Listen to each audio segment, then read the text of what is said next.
বিসমিল্লাহির রহমানির রহিম। আসসালামু আলাইকুম। দীর্ঘদিন অসুস্থ থাকার পর আপনাদের সামনে কথা বলতে পারার জন্য আল্লাহর কাছে শুকরিয়া আদায় করছি। আমার কারাবন্দী অবস্থায় আপনারা আমার কারামুক্তি ও রোগ মুক্তির জন্য সংগ্রাম করেছেন, দোয়া করেছেন।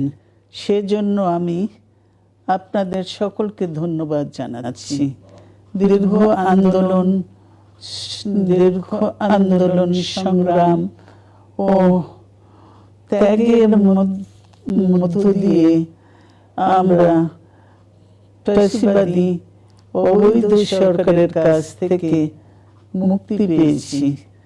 আমি আন্তরিক ধন্যবাদ জানাতে চাই আমাদের বীর সন্তানদের, যারা মরণপণ সংগ্রাম করে এই অসম্ভবকে সম্ভব করেছে। শত শত শহীদদের জানাই শ্রদ্ধা। এই বিজয় আমাদের নতুন সম্ভাবনা নিয়ে এসেছে। দীর্ঘদিনের নজিরবিহীন দুর্নীতি, গণতন্ত্রের ধ্বংসের স্তূপের মধ্য থেকে আমাদের নির্মাণ করতে হবে এক সমৃদ্ধ বাংলাদেশ। ছাত্র তরুণরাই আমাদের ভবিষ্যৎ। তরুণরা এই যে স্বপ্ন নিয়ে বুকের রক্ত ঢেলে দিয়েছে, সেই স্বপ্ন বাস্তবায়নে করতে মেধা, যোগ্যতা, জ্ঞান ভিত্তিক গণতান্ত্রিক বাংলাদেশ গড়ে তুলতে হবে। শোষণহীন সমৃদ্ধ বাংলাদেশ।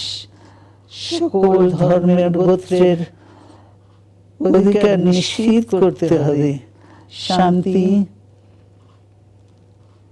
প্রগতি আর সাম্যের ভিত্তিতে আধুনিক বাংলাদেশ নির্মাণে আসুন আমরা তরুণদের হাত শক্তিশালী করি। ধ্বংস নয়, প্রতিশোধ নয়, প্রতিহিংসা নয়, ভালোবাসা, শান্তি ও জ্ঞান ভিত্তিক সমাজ গড়ে তুলি। আল্লাহ হাফেজ। বাংলাদেশ জিন্দাবাদ।